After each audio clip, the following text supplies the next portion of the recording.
نمایندگی وزارت مهنت، مهاجرت و شغل اهالی جمهوری تاجیکستان در روسیه اوید به مهاجرت روی خط 6 مهاجر تاجیک رو که شب 26 ینور به طور فاجعه‌ای در نویه سردنیختوبینسک ولایت ولگراد به هلاکت رسیدند نشر کرد.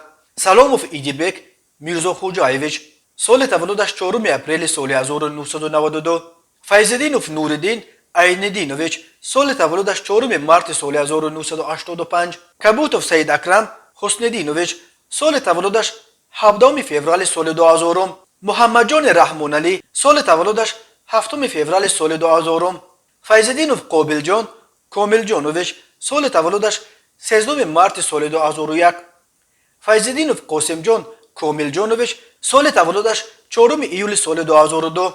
جمعیت تاجیکان ولگراد خبر داد که قربانیان زادگان نویه جیهون و شهر بختر بودند. نمایندگی گفت در رابطه با این حادثه به مقامات مربوطه روسیه در تماس گردیده جهت بررسی علت حادثه ناخوش با کمیته علتهای فوق‌العاده شهر ولگراد در تماس دائمی می باشند. وابسته به حادثه مذکور مسئولین نمایندگی در همبستگی با کارمندان سفارت تاجیکستان با مقصد معین نمودن حالت مذکور به شهر ولگراد سفربر گردیدند.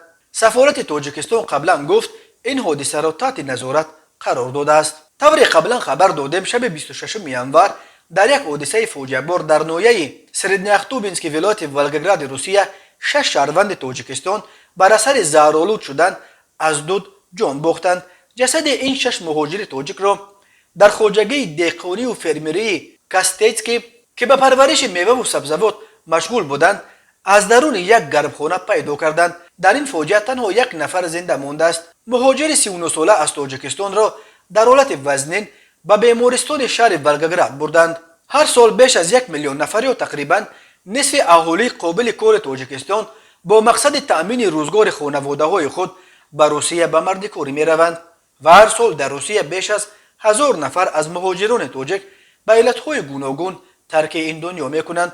فلاکت ها در جای کار و زیست یکی از علتهای عمده مرگ مهاجران تاجیک در روسیه به شمار می رود.